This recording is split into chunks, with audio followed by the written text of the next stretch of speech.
قد آتينا داود وسليمان علما وقال الحمد لله الذي فضلنا على كثير من عباده المؤمنين وقال تعالى وعلمناه من لدنا علما وقال تعالى رب زدني علما وقال رسول الله صلى الله عليه وسلم إن الله تعالى وملائكته يصلون على معلم الناس الخير وقال صلى الله تعالى عليه وسلم من يرد الله به خيرا يفقهه في الدين أو كما قال عليه الصلاة والسلام मुहतरम उलमाए किराम एवं मदरसा उम्मुल बिन आयशा रदियल्लाहु ताआला अन्हार इल्म शिक्षार्थी छात्री बोनेरा आमार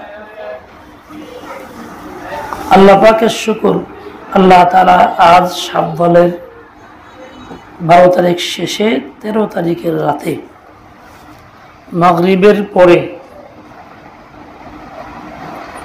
চলতি শিক্ষা বছরের শুরুতে দোয়ার মাধ্যমে সবক শুরু করার এই অনুষ্ঠানে হাজির হওয়ার তৌফিক দান করেছেন সেজন্য আল্লাহ পাকের শুকর আদায় করতেছি আলহামদুলিল্লাহ। ইলম আল্লাহ পাকের সিফাত, আল্লাহ তাআলার দান ফজল করম। আল্লাহ তাআলা যার মর্যাদা বৃদ্ধি করতে চান তাকেই আল্লাহ তাআলা ইলমের সাথে সম্পৃক্ত করেন, শিখার সুযোগ দেন, প্রচার প্রসারের সুযোগ দেন। সর্বপ্রথম ওই জগতে ফেরেশতাদের মাঝে শ্রেষ্ঠত্ব দান করেছেন আল্লাহ তাআলা ইলমের মাধ্যমে। কাকে? আমাদের সকলের পিতা বাবা আদম আলাইহিস সালাতু ওয়াস সালামকে। যে ইলমের কারণে ফেরেশতারা নত হইতে বাধ্য হয়েছে এবং আল্লাহ পাকের নির্দেশে সাজদার মাধ্যমে সম্মান জানাইছে, সম্মানিত করছে। বাবার সম্মান তো আমাদের সন্তানেরও সম্মান। যেই সিফাতের দ্বারা আল্লাহ তাআলা বাবাকে সম্মানিত করছেন ওই সিফাত আমাদেরও সম্মানের কারণ। তার মধ্যে থেকেও আল্লাহ তাআলা কিছু মানুষকে, কিছু বান্দাবান্দিকে, কিছু ভাই বোনকে বাছাই করেছেন খাসভাবে ইলমে ওয়াহির শেখানোর জন্য। যতদিন এই ধারাবাহিকতা চলবে ততদিন আল্লাহ তাআলা দুনিয়াকেও বহাল রাখবেন, নিজাম শৃঙ্খলা ঠিক থাকবে।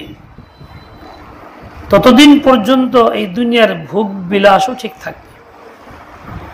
যখন এই ধারাবাহিকতা বন্ধ হয়ে যাবে, ইলম খতম হবে, জাহালাত হয়ে যাবে, তখন সবকিছু বেনিজাম হবে, ফাসাদ সৃষ্টি হবে, পৃথিবী ধ্বংস হবে।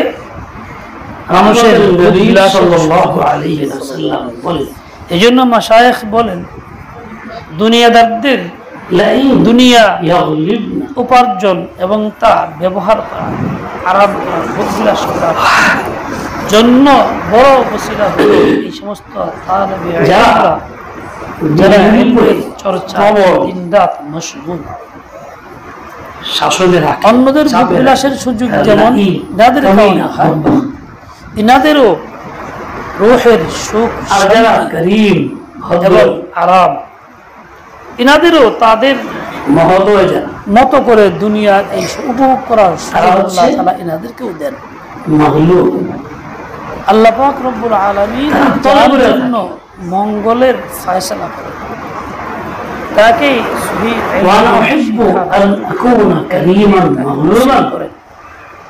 তাকে ফকিহ বলেন।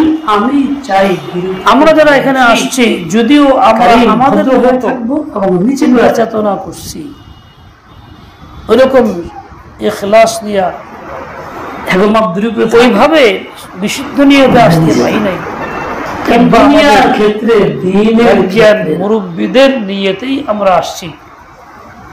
আর আল্লাহ পাক ওই সমস্ত সম্মান আল্লাহ তাআলা আমাদেরকে দিতে চান। আর আমরা যদি আল্লাহর নিয়ামতকে ধরে রাখি, বহাল রাখি, চর্চায় দ্বিতীয় স্তরের একদম ডুব দিয়ে থাকি, যেমন পানি নিচে মাছ ডুব দিয়ে থাকে, সংসার জীবনকে ধরে রাখতে ওরকম ইলমের চর্চায় এরকম ডুব দিয়ে থাকি। আল্লাহ পাক রব্বুল আলামিন আমাদেরকে ওইরকম মর্যাদা দিবেন। এক হাদিসের মধ্যে আসে, এই না যে লেই দিলাম, আশ্রয় দিলাম, নবী বললাম তা না, এবং বড় স্বার্থে আলেম যে ইলম শিখে, এদের আবার এদের মধ্যে পার্থক্য দারায়াতুন ওয়াহিয়াতুন ফিল জান্নাহ, জান্নাতের একটা স্তর। আল্লাহ পাকের নবীদের কাছাকাছি, আল্লাহ তাআলার বান্দাবান্দি আল্লাহ পাকের নৈকট্য লাভ করতে চাইলে ইলমে দ্বীন শিক্ষা বিকল্প নাই। আপনারা পড়ছেন, যারা নিষ্ঠা করছেন,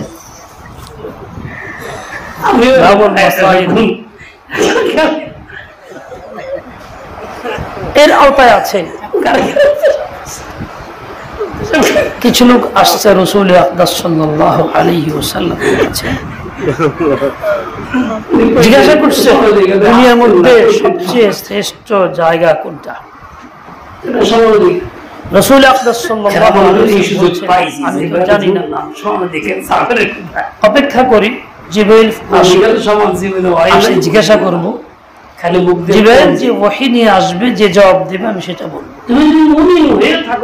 অপেক্ষা করলেন, জিবরাইল আসছেন, জিজ্ঞাসা করলেন, জিবরাইল আলাইহিস সালাম বললেন, আমিও তো জানি না, আমি উত্তর আল্লাহর কাছে জিজ্ঞাসা করি, আল্লাহ যা বলবেন তা আমি নিজেকে অধীনেই রাখতে হবে। তিনি গেছেন আল্লাহ থেকে জানতে যে নারীর স্বামী, আল্লাহ তাআলা হযরত জিবরাইলকে অধীনে নিয়েছেন, এত কাছে কখনো আর নেন নাই, সবচেয়ে বেশি কাছে উম্মত না তরিকার বাইরে গেছে। হাদিসের মধ্যে আসছে কতটুকু কাছে, দূরত্ব কিরকম ছিল, বলে সবচেয়ে কাছে ছিল ৭০,০০০ দূরের পর বিপদগামী। এরপরে জিজ্ঞাসা করছেন, আল্লাহ সবচেয়ে উত্তম জায়গা কোনটা? নারী মানে আল্লাহ তাআলা জানাইছেন মাসাজিদ, এর মধ্যে মসজিদগুলি যা নির্মিত পুরুষদের জামাতে নামাজ পড়ার জন্য বিভিন্ন জায়গায় সামাজিক মসজিদ আছে, কার ক্ষতি মহিলাদের করে নামাজ পড়ার নির্দিষ্ট জায়গা আছে, সেটা বলে এই জায়গাগুলি সবচেয়ে উত্তম জায়গা, আফজল ছিলেন, মারা গেছেন রাহমাতুল্লাহ আলাইহি, আবেদ মানুষ ছিলেন, আলেম। প্রশ্ন হলো, জিবরাইলকে আল্লাহ পাক অন্য সব চাইতে এবারে বেশি কাছে কেন নিলেন? বলে এই জন্য নিছেন যে উনি শিখতে গেছেন, ভিক্ষা করতে আয়, দ্বীনি একটা সওয়াল হয়ে গেছে, জানতে গেছেন, আর এই ইলম শিক্ষার জন্য গেছেন কারণে আল্লাহ পাককে সবচেয়ে বেশি কাছে। বুঝা গেল চর্চাকারী আল্লাহ পাকের সবচেয়ে কাছের হয়, সবচেয়ে বেশি নিকটবর্তী হয়। ইলম তো আল্লাহ পাক আম্বিয়া কেরামকে দিয়েছেন সরাসরি বারাহে রাস্ত, খুব খুশি আম্বিয়া কেরামের মাধ্যমে আমাদের গিয়ে গাচ্ছি নামাইয়া গোসল করতে নামছে। যেহেতু আল্লাহ তাআলা পাশে এই দুনিয়া একটা নির্দিষ্ট সময় পর্যন্ত কায়েম রাখবেন, সেই সময় পর্যন্ত ইলমের চর্চা চলবে। এলেম হচ্ছে এমন সম্পদ যা কখনো তুফানে পুড়ে যায় না, পানিতে ভেসে যায় না, আগুনে পুড়ে যায় না, এটা সবসময় অব্যাহত থাকে। ইলমের সাথে সম্পর্কিত আমলও যেমন স্থায়ী, খতম হয় না। কোন রকম এই পড়া সেই পড়া, তাবিজ ইত্যাদি সাময়িক উপকারী একটা বস্তু হয়, স্থায়ী না, খতম হয়ে যায়, পড়ে যায়, হারায় যায়। কিন্তু আমল সবসময় থাকে, হারায় না, অসুবিধা। বরং মানুষের কিন্তু থাকেই, মৃত্যুর পরেও কবরে তার কাছে যায়, আবার পরকালেও তার সাথে। কম বয়সের ছেলে, বিধবা মা, বয়স্ক, ওইরকমই ইলমটাও তার থাকবে, চর্চা নিয়তে আছে এবং মৃত্যুর পরেও চর্চা থাকবে। আবার আর ইলমের কারণেই আল্লাহ তাআলা খাস সাধারণ ক্ষমা ঘোষণা করে দিবেন, যা অন্য কোন শ্রেণীর জন্য আল্লাহ তাআলা সমস্ত আহলে ইলমকে ঢাইকা পর্দায় নিয়ে বলবে, দিয়েছিলাম বেইজ্জতি করার জন্য না, যাও সবাই কাজেই এইরকম একটা মহা নিয়ামত আল্লাহ তাআলা দেওয়ার জন্য আমাদেরকে আমাদের পরিবেশও কায়েম করে দিয়েছেন। তাই আমরা এখানে আসছি, আল্লাহ পাক আনছেন। আল্লাহ পাকের এই নিয়ামতের কদর যেন করি, নিজের সবকিছুই যেন এর বিলীন করি, মনটা শতভাগ, সময়টা শতভাগ অন্য কোনো কাজে মোটেই না জড়াই। বিশেষ করে কোন ক্রমে কোনো গুনাহ আমার ধারণা জেনে যাইবা, কবর দল লগেই যাইব, মানে তোমার ভাগ্যে বরাদে যা আছে গুনাহ এবং ইলম দুইটা একটা পরটার বিপরীত মিলবে। গ্রামে আছে তো গুনাহ নাই, গুনাহ শহরে গেলেও ওইটাই মিলবে। তোমরা বেশ যদি বুদ্ধিমানের কাছে সেখানে আছে, তাহলে কপালের গুনাহের দ্বারা কি কি ক্ষতি হয়, সেখানে একটা ক্ষতি এটা লেখা আছে, ইলম থেকে বঞ্চিত হয় মানুষ। এই জন্য পাস করা যায়, সার্টিফিকেট মিলে, বক্তব্য দেওয়া যায়, কিন্তু প্রকৃত ইলম থাকে না। আমার আত্মীয় কেন ইলম তো শুধু শুধু চর্চার নাম না, পাস করার নাম, বলতে পারার নাম না। আমার মুখে না, হাদমাওয়ালা মুফতি আজম শফি সাহেব রাহমাতুল্লাহ আলাইহির শব্দ বলি।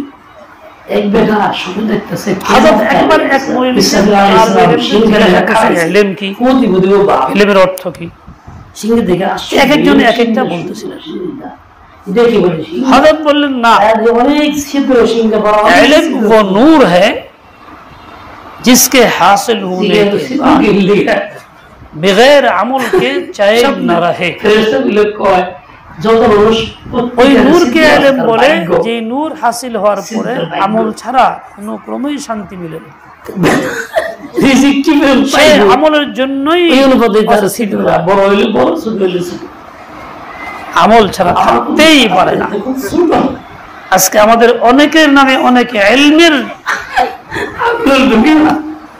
উপাধি অনেক জড়িত আছে, কিন্তু আমল নেই। তার মানে ওই নূর যার জন্য এই অবস্থা, ওইটাকে ইলম বলে না। আমরা যারা এর সাথে জড়িত আছি, এই সবক হাসিল দিয়ে আছি, বড় করতেছে যেন আমার দ্বারাও এরকম হয়, আমি আমল ছাড়া থাকতে না পারি। আর আমলের মধ্যে অন্যতম আমল হলো নিজেকে গুনাহ থেকে মুক্ত করা। তো আলহামদুলিল্লাহ, আল্লাহ শুকর, ফিতনাপূর্ণ যুগে আমাদেরকে দিয়েছেন। আল্লাহ পাকের শুকর আদায় করি, কদর। তুমি অন্যের অধীনে থেকে এই পাওনা, এই সুখ না, ওই সুখ না, মুখ না, তুমুক না, দুনিয়ার সব পাইবার চাও, পাইবার কেমন? মাশায়েখ বলেন আল্লাহ পাক কার জন্য মঙ্গলের ফয়সালা করছেন একমাত্র আলেম যারা ইলম হাসিল করছেন তারাই বলতে এই হলো সেই হলো কেন না আছে বলা আছে মাইয়ুরিদুল্লাহু বিখাইরিন ইউফাক্কিহু ফিদ্দীন তুমি যার সঙ্গে আল্লাহ কল্যাণের ফয়সালা করেন মঙ্গল আল্লাহ চান তাকে দ্বীনের ফিকহ দান পাইবা এবং পাইতেছো তোমার সমাধান এই ফিকহ মানে শুধু মাসআলা পরীক্ষা দিয়ে খাতায় লিখে পাস করা না সমাধান হইলো এই ফিকহ মানে ইলম অনুযায়ী আমলকে ফিকহ বলে চোখের পানি ফেলাও যেরকম জানে সেরকম করে আল্লাহ আমার বরাদ্দ তো আপনার হাতে শুধু এই শ্রেণী বলতে পারে যে আল্লাহ পাক আমার মঙ্গলের ফয়সালা করছেন আমার দেহ আমার এছাড়া আর কেউ বলতে পারে না এই ফয়সালা তো আসমানে আমরা আলহামদুলিল্লাহ এই শ্রেণীর আওতাভুক্ত হইতে চাই সুতরাং আপনি ওইটাকে আমাদেরকে আল্লাহ তাআলা এই শ্রেণীর আওতাভুক্ত করে নেন বরাদ্দ বাড়ায় এর সাথে আমল বরাদ্দ দিয়ে দেন কত 100 জাকাত দিলাম হিসাব নিকাশ খুব বরাদ্দ মানুষ যখন দুনিয়া থেকে চলে যাবে এরকম দেন কবরে তোমার আলায়ে বরজাখে তার জায়গা মিলবে কান্নাকাটিও না অনেক ঘটনাই ঘটবে কিও না মারামারিও না তার বদআমলের কারণে আযাবের ফেরেশতা আসবে আযাবের জন্য জায়গাওয়ালা যদি রাজি হয়ে আছে যা আল্লাহ পাঠাবেন কবরে সামনে কঠিন আকারে আসবে এখন যে এই মুহূর্তে আল্লাহ তাআলার ফজল করম এই হবে যে ইলম আমল আমি শিখছি এলে সুখ পেলাম জীবনে ওই ইলম এই মুহূর্তে আমার আপনজনের সুরতে আকারে বন্ধুর আকারে আমার কাছে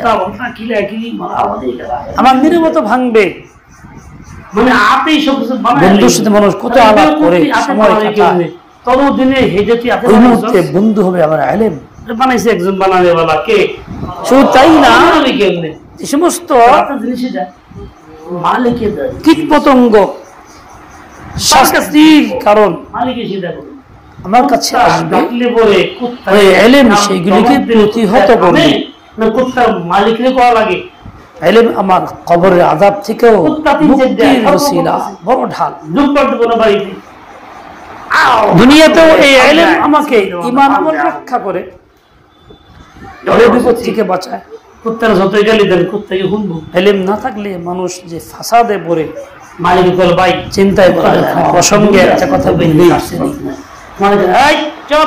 আজকাল মোবাইলের ব্যাপক হয়ে গেছে মেয়েরাও মোবাইল অনেক আস্তে আস্তে করে জিহ্বার মধ্যে করে যিনি ইমো চালায় ফেসবুক চালায় আরো কত কিছু ঠিকই করে কিন্তু হিন্দুত্ববাদীদের একটা উগ্রপন্থী দল আছে যাদের সিদ্ধান্ত এটা মালিকের মুসলিম মেয়েদেরকে বিভিন্ন ভাবে তেসির মালিকে শুনবো অনলাইনে আর অফলাইনে মালিকের কাছে যাও তাদের সাথে সম্পর্ক কইরা তাদেরকে ব্ল্যাকমেইল কইরা দুনিয়ার অসাধারণ ইজ্জত নষ্ট করবে সতীত্ব নষ্ট করবে বাচ্চা ধরে চলে যাবে কিংবা তাকে নিয়ে প্রতারণা নিয়ে বোতলায় বেচবে যা কল্পনা বাংলাদেশে কমপক্ষে 3 লাখ মানুষ গত 2 বছরে পাচার হয়েছে যারা ইন্ডিয়া আছে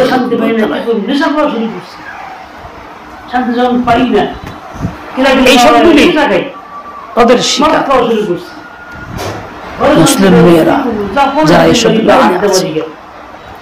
খুব সহজেই খপ্পরে পড়তেছে ইলম তোমাকে বলে তুমি এটা চালায় অপরের সঙ্গে কথা বলে না সে যতই আদর যতই ভালোবাসুক যতই সুন্দর প্রস্তাব দিক ভালো লাগে তোমার থেকে আমি ইসলাম শিখে এই সেই কথা বলে তুমিও চিন্তা করলা একটা ছেলেকে যদি ইসলাম শিখাইতে পারি কতই না ভালো হইলো দায়িত্ব তোমাকে আল্লাহ দেয় নাই একটা ছেলেকে ইসলাম দায়িত্ব তোমাকে আল্লাহ দেয় নাই তুমি কেন আগে বাড়তেছো এটা হলো মিষ্টি বিষ তোমাকে ধ্বংস পরে দেখা গেছে হিন্দুরা জরিপে অনেক কিছুই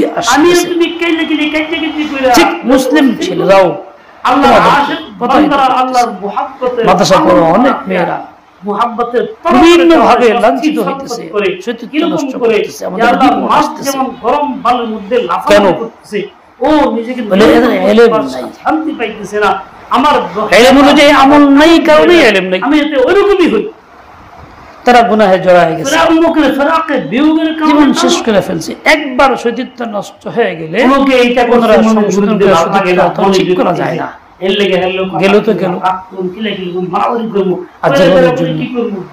তোমার মাতা পিতা সহি নিয়ত না থাকলেও এতটুকু তার চিন্তা আছে, আমার মেয়েটা দিনের শিক্ষার পরিবেশে গেলে অন্যায় থেকে বাঁচবে, সতীত্ব রক্ষা হবে। তাদের ভিতরে অবশ্যই পাগলও থাকে, এই জন্য তোমার টাকা ব্যয় করে কষ্ট হইলো, নিজে না খায় হইলো, নিজের ইজ্জতের চিন্তা করে না, তোমার ইজ্জত চিন্তা করে। পরিবেশে আসার পর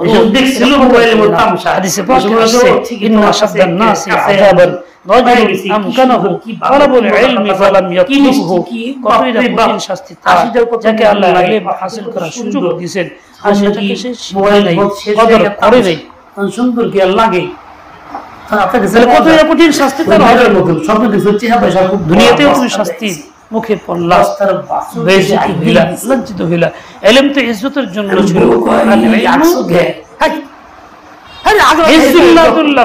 কিন্তু তোমার কাছে খবরদার ইলমের বৈশিষ্ট্য থেকে সরে পড়লা। এরকম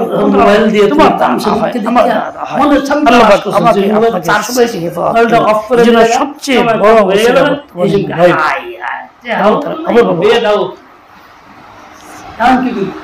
এর থেকে পরিপূর্ণ নিজেকে বাঁচানোর আপ্রাণ চেষ্টা করো। বাড়িতে গেলেও না, এখানেও না, দেখি না কি আছে, দেখা দরকার নেই, খারাপ নাই, ফার্স্ট কেমন হলে দেখি না, এটা দরকার নেই। বিষ খেলে মানুষ মরে, দেখি না আসুক কিরকম লাগে, টেস্ট করার দরকার নেই। বিষ খেলে তুমি মরবাই, ঝামেলা হবেই। শান্তির আশা দেন না, অন্যায় কাজ খারাপ কাজ টেস্ট করতে হয় না, দেখতে হয়। এই দেখার দায়িত্ব আল্লাহ তোমাকে দেয় নাই, তুমি এই সমস্ত অন্যায় দেখার মুকাল্লাফ না, দেখার দায়িত্ব তোমার না। তুমি এই কাজ জড়ায়ও না, শয়তান তোমাকে সুন্দর যুক্তি দিবে, দেখো হিদায়াত কেমনে করবা, জানাইবে কেমনে, তোমার এই সমস্ত কথা হিদায়াত দরকার নাই। তোমার হিদায়াত তুমি আগে হও, অন্য হিদায়াত তুমি বাদ দিয়ে দাও। যাই হোক, আল্লাহ পাক রব্বুল আলামিন এই ফিতনাপূর্ণ যুগে আমাকে সুযোগ দিয়েছেন, সেজন্য আল্লাহ শুকর, আলহামদুলিল্লাহিল্লাযী ফাদ্দালানা আলা কাসীরিন মিন ইবাদিহিল মুমিনিন। ওই ভাষায় এই 10 জিনিস গরল লাগবে। এরপরে নিয়মিত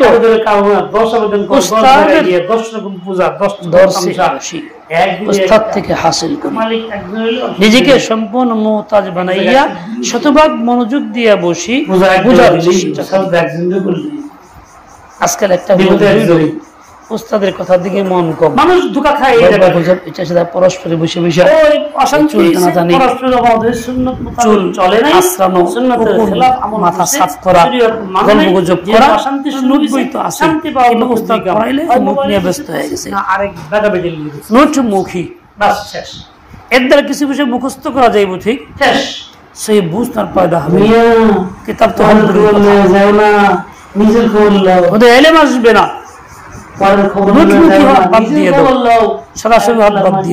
উস্তাদমুখী হও, বাস্তবে কিছু পাইতে চাও।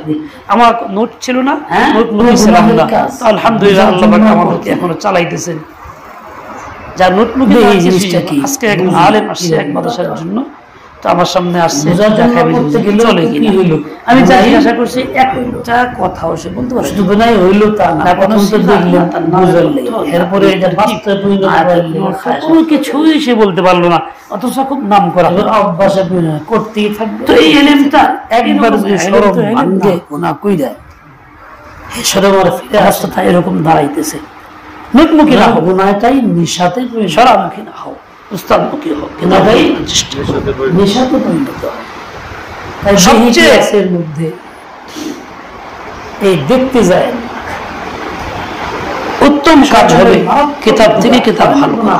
দেখ না কি আছে, খারাপ ব্যাখ্যা নাও করতে পারো, অসুবিধা নেই। অনেক শব্দের অর্থ, তর্জমা, উদ্দেশ্যটা কি তুমি এতে বুঝে নিতে পারো। সবচেয়ে উত্তম তোমার জন্য এটা, তোমার যোগ্যতা পুঁজি তোমার এটা ছাড়াই মানুষ বুঝবে, ব্যাখ্যা করুন লাগবো না। মেয়েরা আমার, গোনা গোনা, যদিও এইগুলি এখন আর কথাই যথেষ্ট। মানুষ বলে না, বলবে না, তোমরাও ভালো লাগবে, অন্যের খবর লয়ে যাও না, নিজের খবর লয়ে কইছিলাম না। বাস্তবতা এটাই। অন্যের খবর এর লইতে বাইরে গেলে গেলে নিজেও কিছু করতে বিপদে পারবো না। পড়বে। আল্লাহ আমাদের হিদায়াত দেন, সেই বলি দিয়ে দেন, হিদায়াত সেই বলি দিয়ে দেন। আমার খুব জানা একটা ঘটনা বলি, শেষ কথা বলছি, এই ইলমের জন্য এইরকম ভাবে দোয়ার মাহফিল করা হয়, দেশে থাকে, দুনিয়া কোনো ইলমের জন্য করা হয় না। এখন এই মহিলাটা আগের বয়স, আল্লাহ স্বামী ছিল, ফজল করম, প্রথম বিয়ে হয়েছিল, আল্লাহ ছিল না, বিয়ে আসে, বাপ না হলে আসে না। ছাড়াইছে, তাই এর জন্য কোনো কারণ আনুষ্ঠানিক আমাদের মুরব্বীরা লালবাগে পড়ছি, বাংলাদেশ শ্রেষ্ঠ মুরব্বিয়া লালবাগে ছিলেন, তারা এরকম করতেন এবং সেখানে সব কিতাবের ছাত্ররা পড়তো, পড়ার জন্য আজীব একটা অবস্থা ছিল। মুরব্বীরা অনেক নসিহত করতেন, যুগোপযোগী প্রয়োজনীয় কথা বলে যাচ্ছে তাই করতেছে। অনেক, এটা আমার একটা শান ছিল, ভারসাম্য ছিল। আমরা মুরব্বীদের হারায় ফেলছি, নিজেরাও হারায়, নিজেরাও এই কাজে লিপ্ত। এখন ওইটা সহায় নিজেরা। আল্লাহ তাআলা ও নবী আকদাসকে শিখিয়েছেন যে সবকিছু ফাঁস করে দিন, মুখের দাবিতে না, আল্লাহ থেকে চায় নাও। রব্বি খবর তো নিতে গেছিল ভালো, আল্লাহ পাকে শিখিয়েছেন। কাকে? যিনি নিজেই আক্রান্ত, আউয়ালিন ও আখিরিনের সকলের ইলম রাখেন, অন্যের খবর লইতে যাও না, নিজের খবর লও। এত কিছু হওয়ার পরেও তার বৃদ্ধি দরকার। রব্বি জিদনি ইলমা, রব্বি ইশরাহ লি সাদরি ওয়াসসির লি আমরি। কাকে শিখিয়েছেন? এই শুধু অন্যের খবর নবীর কদর নবীকে, মুসা আলাইহিস সালামকে, যিনি আল্লাহর কাছে বলছেন, আবেদন করছেন নিজেকে বাঁচানোর জন্য। আমরা আল্লাহ পাক কতই না জরুরি আমাদের জন্য। শরীয়তের সীমার বাইরে তুমি এরকম ভাবে মাশায়েখ বিভিন্ন ভাবে থাকো, ভিতরেই থাকো। হাফেজ হাদিস আল্লামা আব্দুল্লাহ দরখাস্তি রাহমাতুল্লাহ আলাইহি, উনি একটা তুমি চরিত্র নষ্ট করো জীবনে একবার শুরু করার আগে, মুতালা করার আগে এই দোয়াটা পড়তেন, আল্লাহুম্মা আল্লাহর কাছে তুমি জানি ওয়া আতলিক লিসান ওয়াজিদ কুওয়াতা হিফজি ওয়া সামঈ ওয়া বসরি। নাই তুমি এরপরে পড়া শুরু করতেন। তোমার আল্লাহ তাআলা এই ভিতরে ওইরকম নামে যে বললেন যা ইলম হাসিল করছি এই দোয়ার বরকতে হাসিল করছি। চার নাম নিশ্চিত। হাফেজ হাদিস আব্দুল্লাহ দরখাস্তি আমাদের একবার বাংলাদেশে আসছেন, 90তে 100 জন ফেরেশতা লাগায় টানলেও করছে না।